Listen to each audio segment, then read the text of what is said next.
이라는 제목으로 말씀을 나누겠습니다. 두 번째 시간입니다. 전광 목사님의 성경을 사랑합니다 라는 책에 이런 글이 있습니다. 위대한 삶을 살다 간 사람들의 공통점을 보면 하나같이 위기의 순간에 좌절하지 않고 하나님의 말씀을 가슴에 새기며 어려운 순간을 말씀으로 넉넉히 극복했다는 사실입니다. 그들의 마음속에는 항상 하나님 말씀이 풍성히 거했으며 말씀은 그들 속에서 힘있게 역사하였습니다. 벌써 2018년 연말 마지막 주일이 되었습니다. 야심차게 시작했던 한 해가 벌써 아쉽게 끝나가고 있습니다. 지난 한 해 동안 우리는 어떤 믿음으로 살았습니까? 그리고 새로 시작되는 한 해는 어떤 믿음으로 살기를 원하십니까? 새해에는 말씀으로 충만하여 말씀이 힘있게 역사하는 그런 믿음의 삶을 살아가시기 바랍니다. 오늘 본문은 하나님의 말씀이 힘있게 역사하는 모습을 우리에게 보여줍니다. 그들은 말씀의 능력을 경험했고 말씀에 대한 열정을 회복했고 말씀을 통해 결단하고 순종하는 그런 참된 행복을 경험하는 모습을 말씀은 보여줍니다. 그들에겐 분명히 하나님의 말씀이 임했고 하나님의 말씀은 그들에게 힘있게 역사하고 있었던 것입니다. 그러면 왜 이들은 이처럼 하나님의 말씀의 능력을 경험할 수 있었습니까? 지난번에 1절에서 8절까지 말씀을 보시면 지금 이스라엘 백성들은 예루살렘 성벽을 재건한 뒤에 참된 신앙을 회복하기 위해서 하나님의 말씀 앞으로 나아가는 모습을 보여줍니다. 지금까지는 그들에게 성벽이 중요했는데 이제는 말씀이 중요해진 것입니다.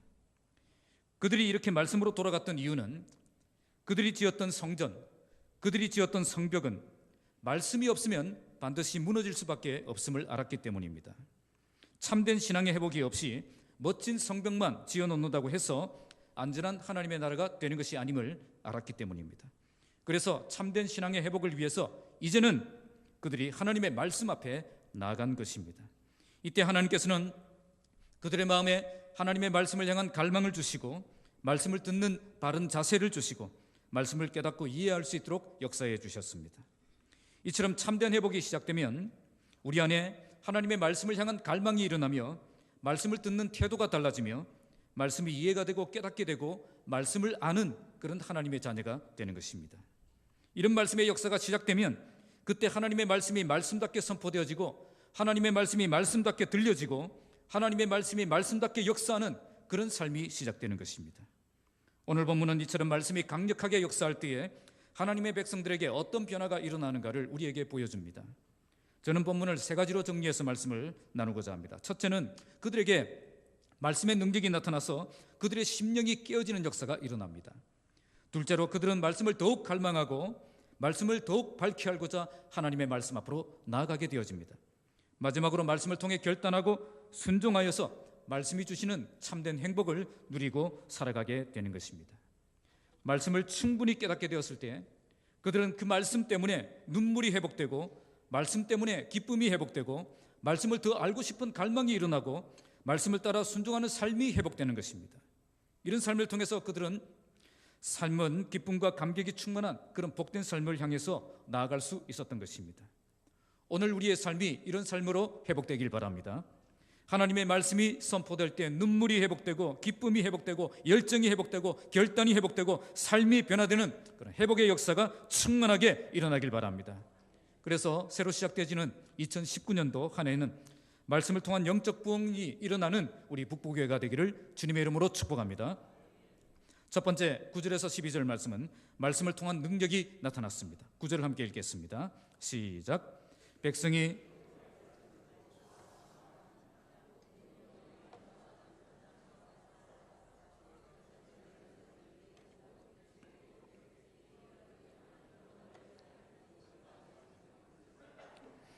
자, 오늘 백성이 본문은 백성이 율법의 말씀을 듣고 다 어떻게 했다? 울었다고 말씀합니다. 이들이 왜 울었습니까? 본문 앞 8절에 보시면 그들은 하나님의 말씀을 다 깨닫게 되었기 때문임을 알 수가 있습니다. 하나님의 말씀을 온전히 깨닫게 되자 죽었던 심령이 살아나게 된 것입니다. 잠들었던 영혼이 깨어나게 된 것입니다. 그래서 그들에게 회개의 눈물이 터진 것입니다.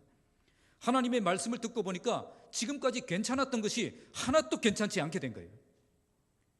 하나님의 말씀을 깨닫고 보니까 지금까지 내가 얼마나 잘못 살아왔는가, 그것을 깨닫게 된 것입니다.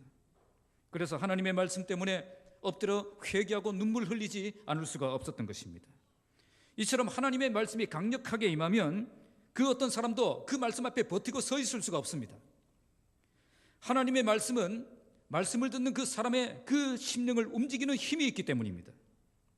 그래서 그 어떤 흉악한 죄인이라도 하나님의 말씀을 깊이 깨닫고 그 말씀을 통해서 하나님을 만나면 인간의 마음이 열리고 눈물이 회복되고 회개가 터지기 시작하는 것입니다. 요즘 이런 말씀의 역사가 일어나는 것을 좀처럼 보기가 어렵습니다.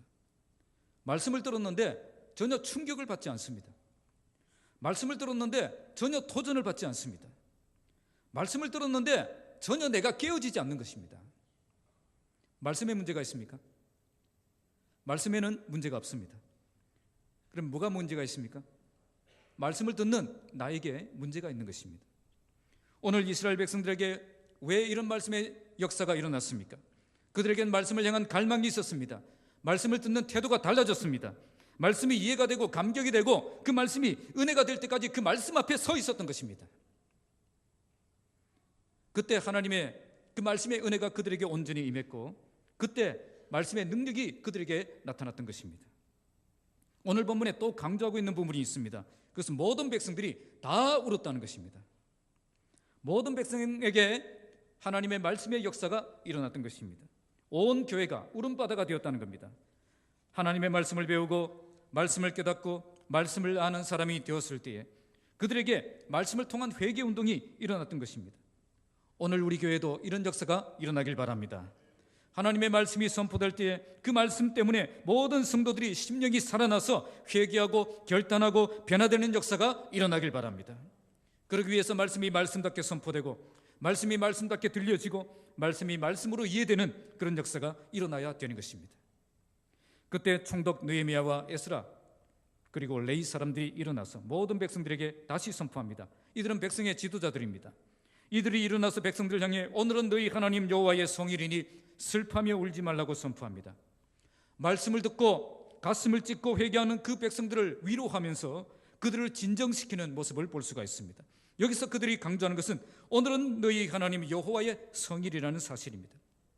그래서 슬퍼하며 울지 말라고 선포합니다. 말씀을 듣고 눈물로 회개하는 것도 귀한 일이지만 그것보다 더 중요한 것은 우리의 회개를 받아주신 그 하나님 앞에 기쁨을 회복하고 참된 감사를 드리며 예비하는 것임을 이들은 강조하고 있는 것입니다. 자, 10절 말씀 함께 읽겠습니다. 시작. 느헤미야가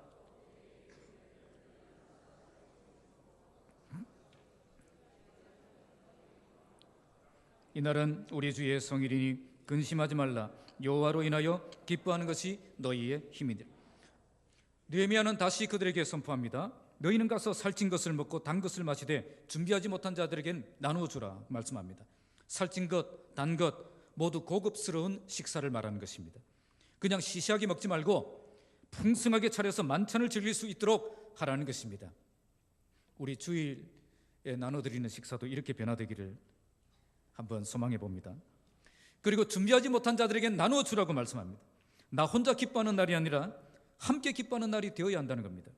그래서 가난하고 소외된 형제 자매들을 돌아보면서 그들을 섬겨야 한다는 것입니다. 이처럼 나눔과 섬김을 통해서 그 공동체가 참된 가족 공동체로 세워질 수가 있는 것입니다.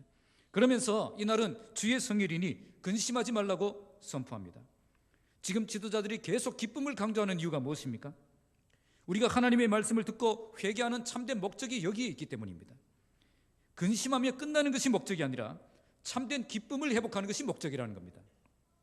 오늘 말씀은 죄가 있음에도 불구하고 무조건 하나님 앞에서는 기뻐해야 된다는 뜻으로 하신 말씀이 아닙니다.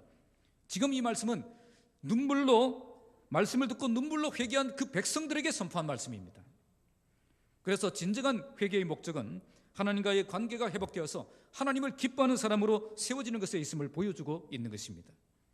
하나님의 말씀에 강력하게 역사하면 우리 안에 일어나는 변화는 회개의 눈물이 터지는 것입니다. 정말 눈물 바다가 되어집니다. 그러나 그걸로 끝나지 않고 우리 안에 참된 기쁨이 회복된다는 겁니다. 그리고 이때 주어진 기쁨은 우리에게 강한 힘이 되어집니다. 그래서 오늘 말씀에 여호와로 인하여 기뻐하는 것이 너희의 힘이니라고 말씀합니다. 여기에 힘이라는 말은 원문의 뜻은 요새라는 뜻입니다. 하나님을 기뻐하는 것이 우리의 요새가 된다는 겁니다. 요새가 어떤 것이죠? 안전하게 우리를 지켜주는 것입니다.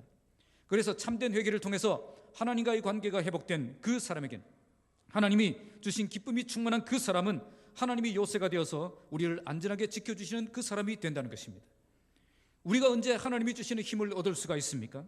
하나님의 말씀을 깨닫고 말씀 때문에 회개하고 말씀 때문에 회복되고 말씀 때문에 참된 기쁨과 안식을 회복할 때 힘을 얻을 수가 있는 것입니다. 말씀 때문에 슬퍼하고 눈물 흘린 사람만 말씀 때문에 힘을 얻는 자리로 나아갈 수 있음을 우리에게 보여주고 있습니다. 자, 11절 12절 함께 읽겠습니다. 시작. 레위 사람들도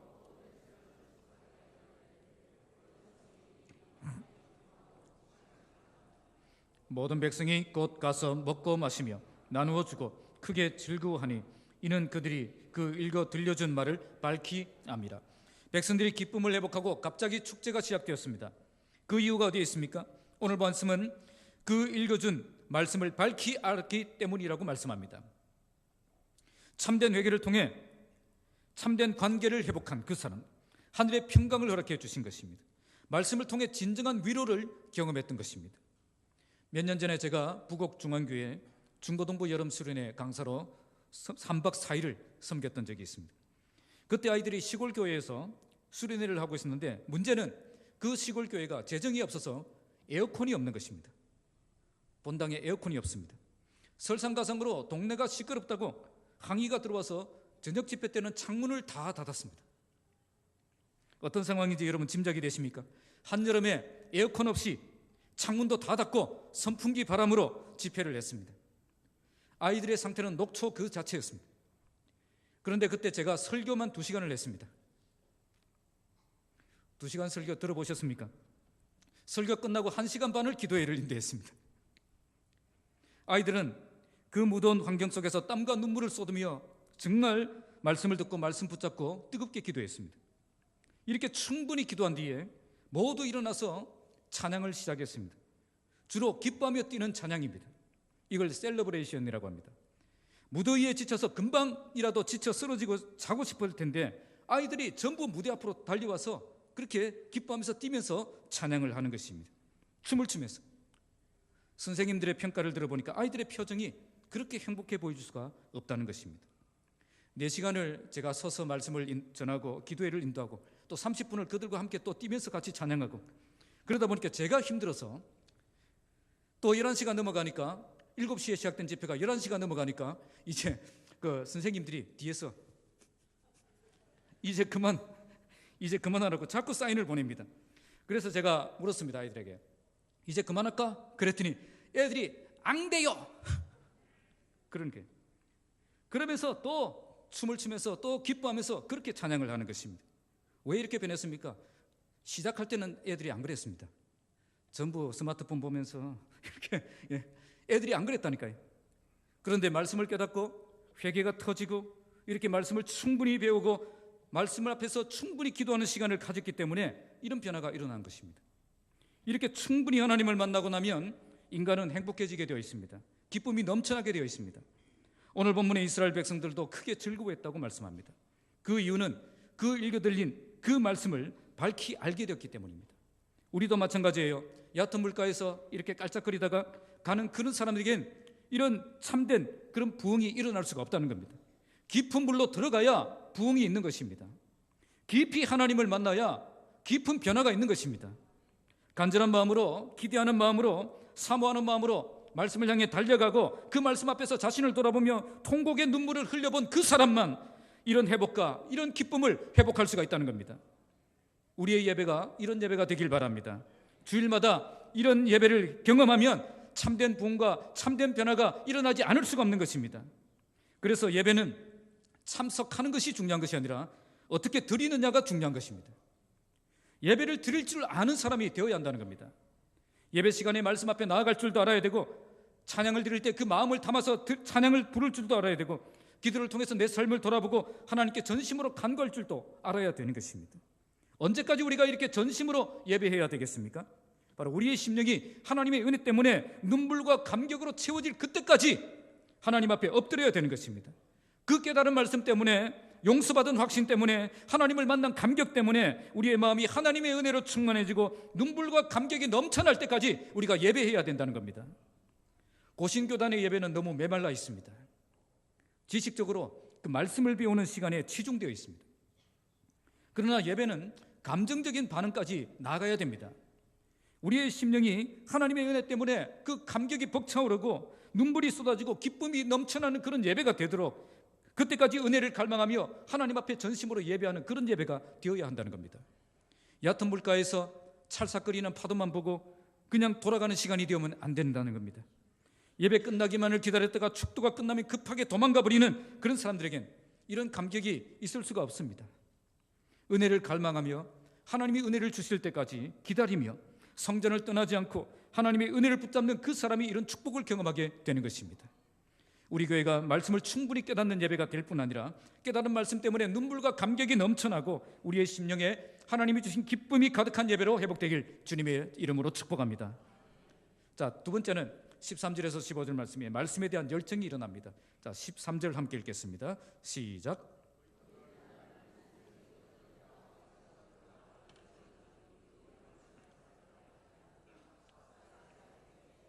자, 오늘 본문은 그 이튿날이 되었다고 말씀합니다. 그 전날에 무슨 일이 있었죠? 하나님의 백성들이 하나님의 말씀의 능력을 경험한 날이었습니다.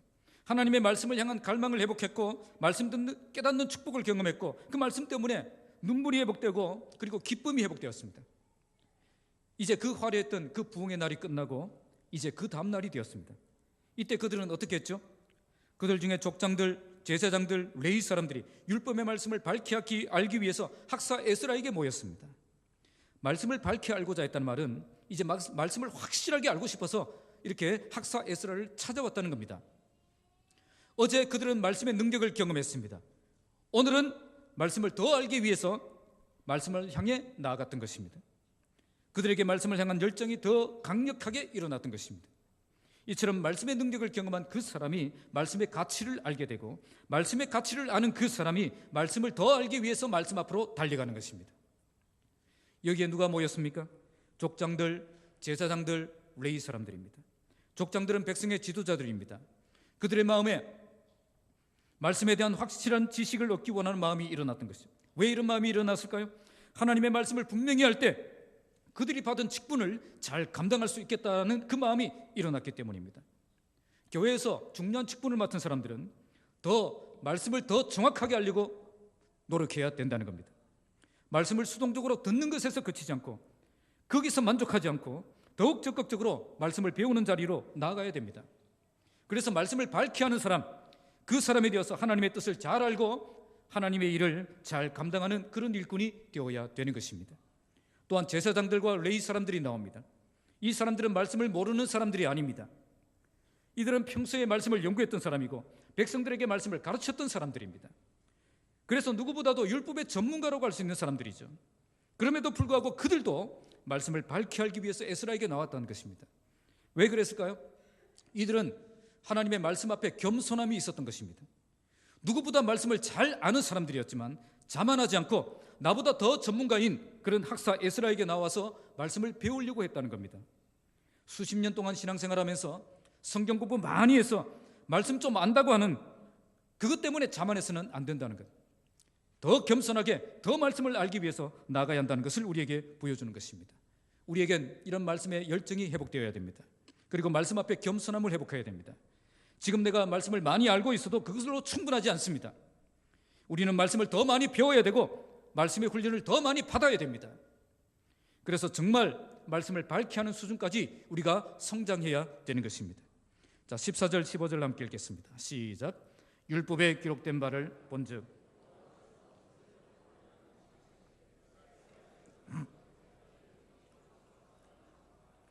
또 일러스되 모든 성읍과 예루살렘에 공포하여 이르기를 너희는 산에 가서 감람나무 가지와 들감람나무 가지와 화석류나무 가지와 종려나무 가지와 기타 무성한 나무 가지를 가져다가 기록한 바를 따라 초막을 지어라 하라 한지라.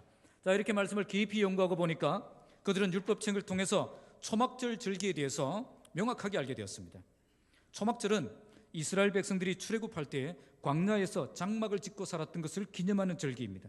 40년 동안 광야 생활을 하는 동안 하나님께서는 그들을 지켜주시고 인도해 주셔서 약속의 땅 가나안으로 무사히 들여보내주신 것을 기념하고 감사하는 절기입니다. 그래서 이 초막절은 40년 광야 생활을 끝내고 새로운 약속의 땅 가나안에 들어오게 하셔서 이 땅에서 새로운 삶을 살게 하신 그 하나님께 감사하며 예배하는 절기입니다. 그런데 지금 이 시대의 이스라엘 백성들은 70년 바벨론 포로 생활을 끝내고 약속의 땅 예루살렘으로 다시 돌아와서 여기에서 새로운 삶을 시작하고 있는 것입니다. 그들은 이 말씀을 들으면서 소름이 돋는 것을 경험했을 것입니다. 어쩌면 이렇게 우리의 상황과 딱 맞는 말씀을 하실까요? 출애굽 시대에 하나님은 광야 생활을 중단하고 약속의 땅 가나안으로 들어오게 하셨던 그 하나님이었고, 지금 이 시대의 하나님은 포로 생활을 중단하고 약속의 땅 예루살렘으로 들어오게 하신 하나님이신 것입니다. 그들은 말씀을 깊이 묵상하면서 지금 나와 함께 하시는 그 하나님을 발견한 것입니다. 그래서 그 말씀은 다른 어떤 말씀보다 나에게 은혜가 되고 나에게 감동이 되고 나에게 도전이 되는 그 말씀이 된 겁니다. 이런 말씀을 경험하면 내 인생을 바꾸는 평생 잊을 수 없는 그 능력의 말씀이 우리에게 붙잡히게 되는 것입니다. 그들은 어떻게 이런 말씀을 찾아냈습니까? 바로 하나님의 말씀을 향한 열정을 가지고 말씀을 배우는 자리로 들어갔기 때문입니다. 이처럼 우리가 말씀을 향해 열정을 품고 말씀을 향해 나아가면 하나님께서는 우리에게 정말 필요한 그 생명의 말씀을 발견할 수 있도록 역사해 주신다는 겁니다. 이렇게 하나님의 말씀이 강력하게 역사하면 그 말씀은 죽은 말씀이 아니라 살아 역사하는 말씀이 되는 겁니다. 이 말씀이 다른 사람들을 위한 말씀이 아니라 바로 나를 향한 말씀임을 발견하게 되는 것입니다. 그래서 이 말씀 때문에 감격하고 이 말씀 때문에 울고 이 말씀 때문에 힘을 얻는 것입니다. 저는 강해설교 블로그를 운영하고 있는데 제가 지금까지 사역하면서 설교했던 그 설교들을 올려놓고 있습니다. 그러다 보면 전 세계에서 많은 사람들을 만나게 됩니다. 그중에 캐나다에 있는 어떤 여성분은 30대 중반입니다. 그 여성분은 저에게 댓글을 이렇게 달았습니다. 그분은 자살을 결심했고 그리고 새벽 2시에 일어나서 오늘 밤에 자살하려고 어떻게 하면 자살을 정말 잘할 수 있을까 해서 자살을 검색했습니다. 그런데 자살을 검색했는데 이런 제목이 나왔습니다. 자살 충동을 극복하라. 제가 중고등부 설교를 하면서 사춘기 정복 시리를 5주 동안 사춘기 아이들을 위한 그런 메시지를 전했던 적이 있습니다. 그 중에 한 편입니다. 자살 충동을 극복하라. 그분은 이게 무슨 내용인가 싶어서 그 내용을 읽기 시작합니다. 그걸 읽으면서 그 다음에 제가 올려놓은 설교들을 하나씩 다 읽어본 겁니다. 이 말씀을 통해서 그분이 살아야 될 이유를 발견했고 지금 열심히 살아가고 있다는 것입니다. 그분은 이 말씀을 통해서 하나님이 나에게 말씀하시는 그 말씀을 발견한 것입니다. 그래서 평생 잊을 수 없는 말씀이 되어서 나를 붙들어주는 그 말씀이 된 겁니다. 그 말씀만 생각하면 감동이 되고 그 말씀만 생각하면 은혜가 되고 그 말씀만 생각하면 다시 힘을 얻는 그 나만의 말씀을 발견하게 된 것입니다. 저는 청년 사역을 하면서 청년들에게 함께 성경을 읽다가 이런 이야기를 많이 듣습니다. 그냥 성경을 순서대로 읽고 있는데 하나님이 지금 내 상황을 너무나도 잘 알고 계시고 그 상황에 맞게 말씀을 계속 해주신다는 거죠. 말씀과 함께 살고 싶어서 말씀을 그냥 펴서 순서대로 읽어나가고 있을 뿐인데 매일 하나님께서는 그때그때 필요한 말씀으로 나에게 들려주신다는 겁니다. 우리가 말씀을 향해 깊은 갈망을 가지고 그 말씀을 향해 나아가면 하나님은 반드시 우리를 만나주시고 나에게 필요한 그 말씀을 발견하게 해주신다는 겁니다. 말씀을 밝히 알기 위해 말씀 앞에 나아가면 성령께서 깨닫게 해주시고 이해하게 해주시고 결단하게 해주시고 실천하게 해주시는 겁니다. 아마 여러분들 중에는 말씀이 어렵다 그렇게 생각하는 분들이 있습니다. 나는 말씀만 펴면 잠이 옵니다. 그런 분들도 있을 것입니다. 그러나 성경은 이해가 되지 않는 그런 책이 아닙니다. 우리가 말씀을 향한 열정을 가지고 말씀을 배우려고 노력하면 이처럼 나를 향한 하나님의 말씀을 분명히 발견할 수 있는 책입니다. 저희 아버님께서 예수님을 구주로 영접하고 변화되었을 때 아버지를 전도하신 목사님이 성경을 꼭 읽어야 된다고 도전하셨습니다. 성경 안 읽으면 인간 안 된다 그러면서 그 목사님 하신 말씀 그대로 제가 했습니다. 참된 그리스도인이 되기 위해서는 성경을 읽어야 된다는 거죠. 그러니까 아버지가 자꾸 독촉을 하시니까 성경을 읽기 시작했어요. 그런데 이해가 됩니까? 이제 막 믿었는데 이해가 됩니까? 이해가 안 되죠. 그런데 그때 제가 집에 사놓았던 책이 톰슨 2 성경이었습니다. 주석 성경이었어요. 톰슨 성경은 한쪽에는 말씀이 나오고 한쪽에는 깨알 같은 글씨로 주석이 있습니다. 그래서 한 장을 읽으니까 창세기 1장을 읽고 나니까 이해가 되지 않아서 그 옆에 있는 주석을 읽었답니다. 이걸 읽으니까 좀 이해가 되더래요. 그래서 2장을 읽고 또 주석을 읽고 3장을 읽고 주석을 읽고, 그래서 요한계시록까지 그 해에 2독 반을 하셨습니다. 성경을 2번 반을 읽으신 거죠. 이렇게 성경을 읽으니까 초신자임에도 불구하고 성경적인 내용을 명확하게 꿰뚫고 있는 것을 제가 볼 수 있었습니다. 제가 대화를 해보니까, 테스트를 해봤죠. 테스트를 해보니까 오랫동안 신앙생활을 하신 그분들 못지않게 성경을 이렇게 잘 알고 있는 그런 모습을 볼 수가 있었습니다. 여러분, 하나님의 자녀라면 누구나 말씀을 향한 열정을 가지고 말씀 앞에 나아갈 때 그 말씀을 충분히 배울 수 있다는 겁니다. 나에게 너무 어렵다고 지레 포기하지 마십시오. 나는 이미 나이가 들어서 잘 말씀을 배울 수가 없습니다. 그렇게 포기하지 마시라니까요. 우리 아버님이 65세 넘어서 예수님 믿으셨어요. 나도 열정을 가지고 말씀을 배우는 그 자리로 나가면 하나님께서 나에게 꼭 필요한 말씀을 발견할 수 있도록 역사해 주신다는 겁니다. 특히 교회의 중직을 맡으셔서 리더의 자리에 서신 분들, 더욱 말씀을 밝히 알기 위해 노력하셔야 됩니다. 이전에 말씀의 훈련을 받으셨던 분들도 자만하지 말고 더욱 겸손하게 말씀을 더 배우는 자리로 들어가야 됩니다. 이렇게 말씀을 향한 열정이 회복될 때에 나에게도 참된 회복과 부흥의 역사가 일어나게 될 것입니다. 우리 모두의 마음속에 하나님의 말씀을 더욱 분명히 알고자 하는 그 마음이 부어져서 말씀으로 훈련받는 자리로 나아가서 말씀으로 든든하게 세워지는 믿음의 사람들이 되시기를 주님의 이름으로 축복합니다.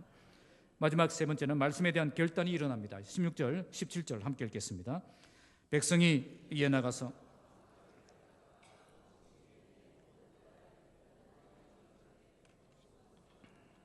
혹은 에브라임 문 광장에 초막을 짓되 사로잡혔다가 돌아온 회중이 다 초막을 짓고 그 안에서 그 안이 눈의 아들 여호수아 때로부터 그날까지 이스라엘 자손이 이같이 행한 일이 없었으므로 이에 크게 기뻐하며, 이제 백성들은 말씀대로 초막절 절기를 지키기 위해서 분주하게 움직이고 있습니다.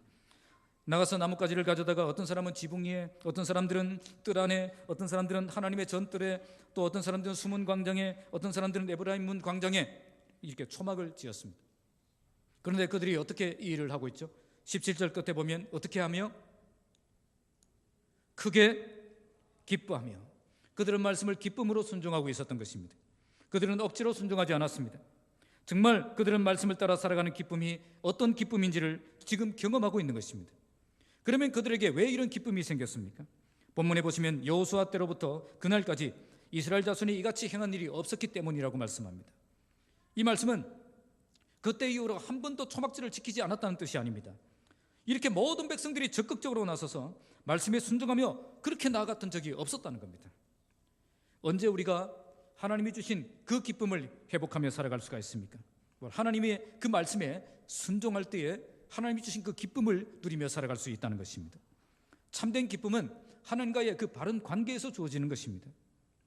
하나님의 말씀을 명확하게 알고 바르게 순종할 때에 바른 관계가 회복되고 참된 기쁨을 누리는 그런 삶이 시작될 수가 있는 것입니다.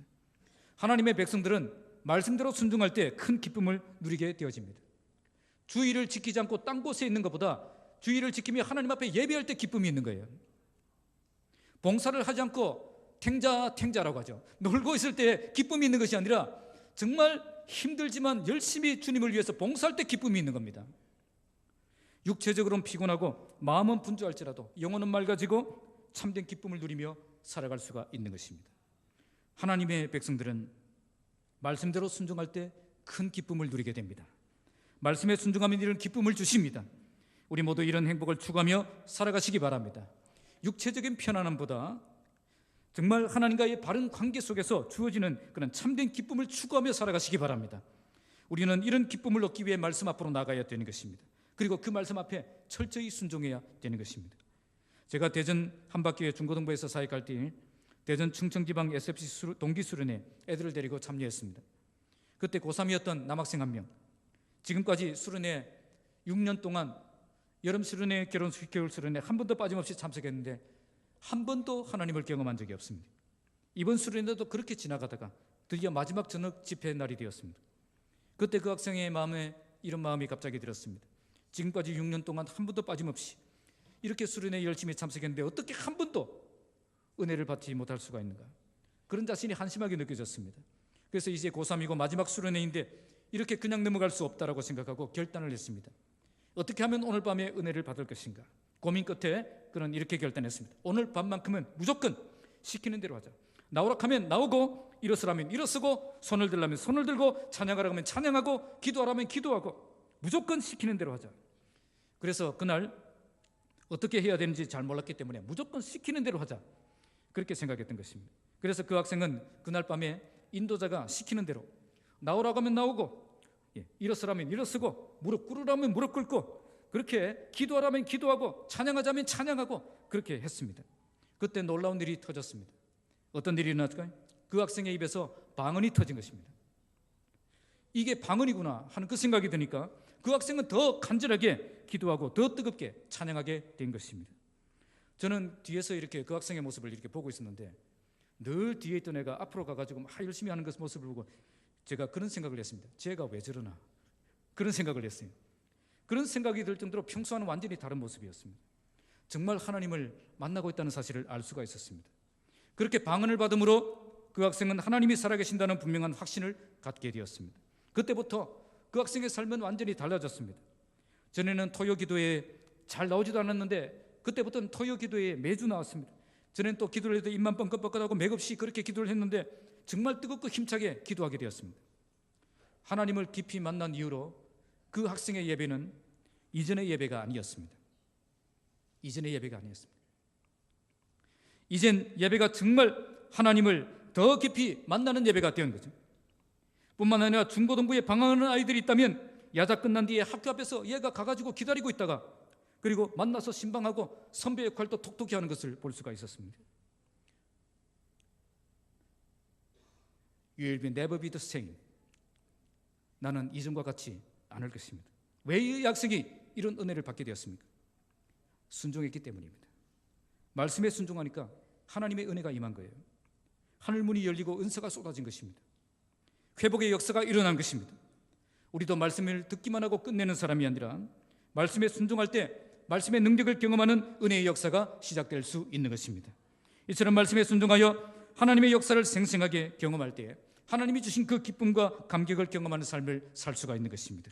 오늘 본문의 이스라엘 백성처럼 말씀에 순종하는 삶을 통해서 하나님이 주시는 큰 기쁨과 감격을 경험하며 살아가시길 바랍니다. 자, 18절을 함께 읽겠습니다. 시작. 에스라는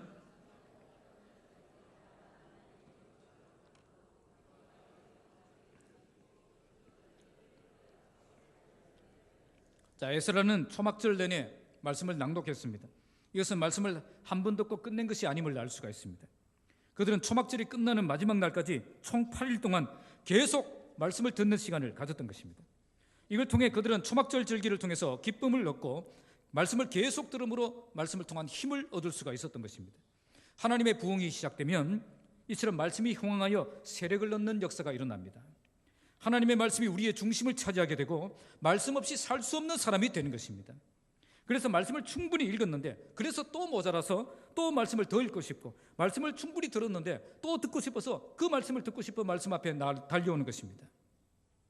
자, 이런 모습이 지금 예수님 앞에 앉아있는 그 마리아의 모습 같지 않습니까?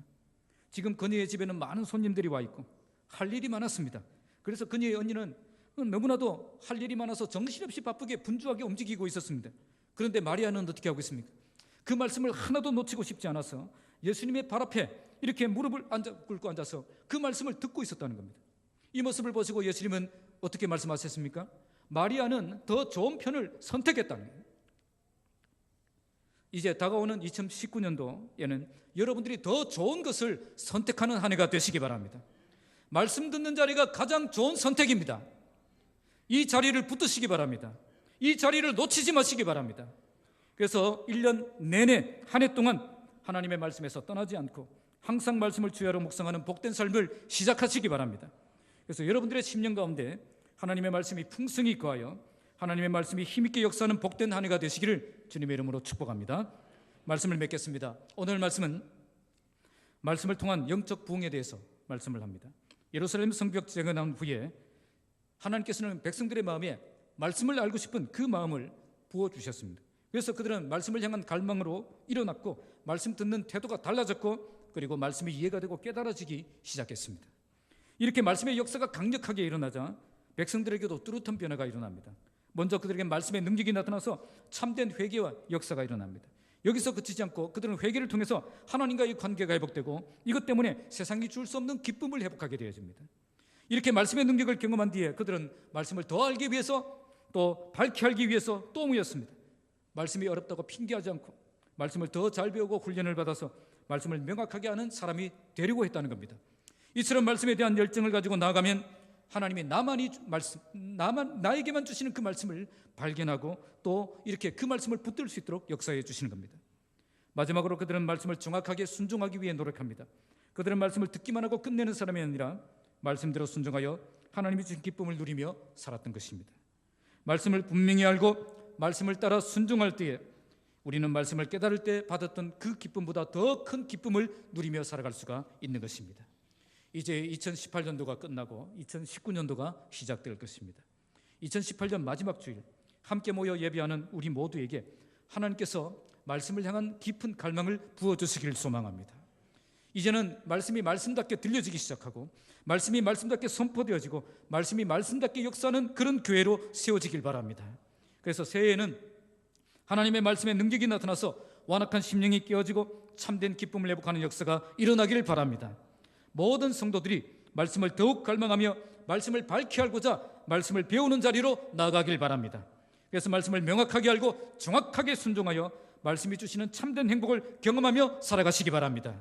이제 새롭게 다가오는 2019년도에는 말씀의 능력을 경험하며 말씀에 대한 열정이 일어나며 말씀을 통해 결단하고 순종하여 참된 행복을 경험하는 복된 한 해가 되시기를 주님의 이름으로 축복합니다. 기도하겠습니다. 하나님 아버지,